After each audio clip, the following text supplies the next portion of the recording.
ζάχαρη Η γιαγιά σου ξέρεις γιατί πήγε, πώς βρέθηκε στο Λουτράκι. Ναι. Ναι. Είχε αρεβωνιαστεί με κάποιον στο χωριό. Ναι. Είχε έρθει από την Αμερική αυτός. Ναι. Την αρεβωνιάσαν. Λοιπόν, έβαλανε στο τραπέζι καρύδια. Γιατί η γιαγιά σου, η μαμά μου ήσαν πολιτισμένοι, γιατί ζούσαν στον Αγιάννη που ήταν λιμάνι και τα αδέρφια τους είχαν καράβια και ταξιδεύανε πρίντεζοι κλπ.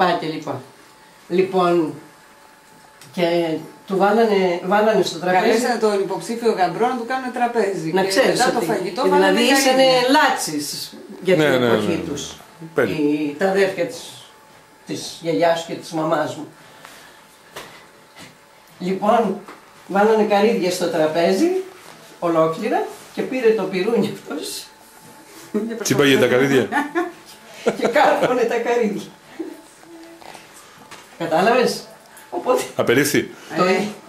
Έχασε από χέρι. Τι είπε?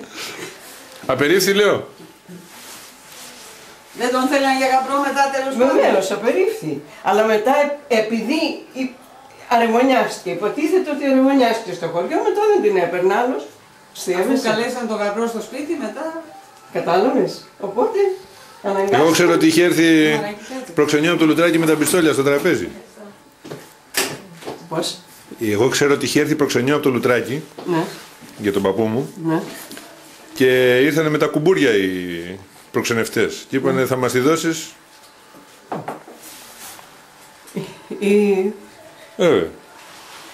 Λοιπόν, είχε έρθει η Βίκη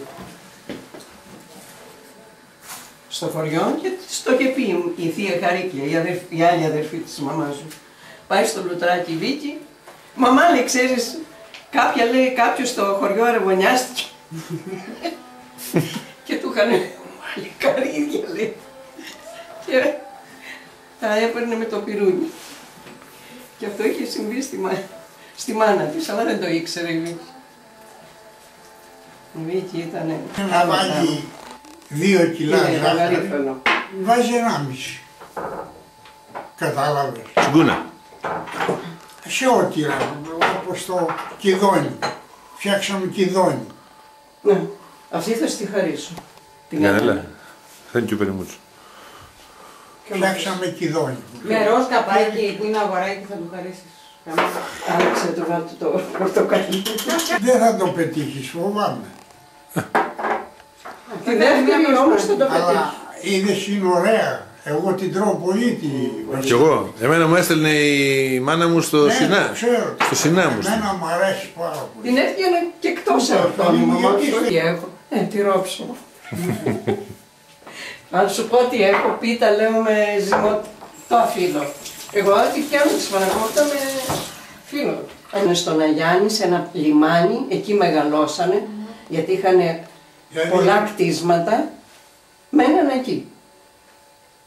Είχαν καράβια τα αδέρφια τους, ταξιδεύανε Πειραιά,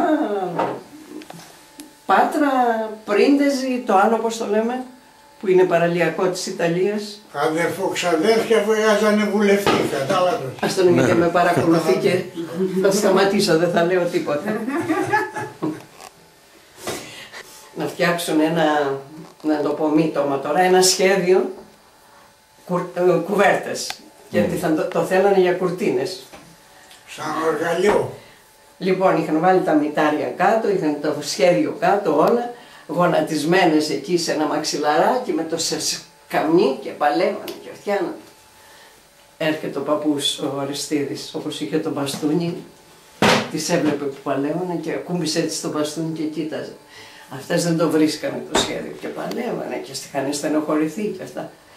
Και σηκώνανε το κεφάλι, γιαγιά. Αριστίδη, εσύ τι λες, πώς να το κάνουμε. Τι τα γίνει. Πάντως ήταν πιο καλός ο Παππούς. Α μην μου λες γιατί... Δεν λέω εγώ ότι δεν ήταν καλός ο παππούς. Πολύ καλός, πολύ καλός. Η θεία ήταν... Είχε όμως στόμα και μηδέν. Μπορούσε να με μια γειτόνια, τη βγάλει έτσι πιο εκεί να μιλήσει και παίρνει το... Γιογιό.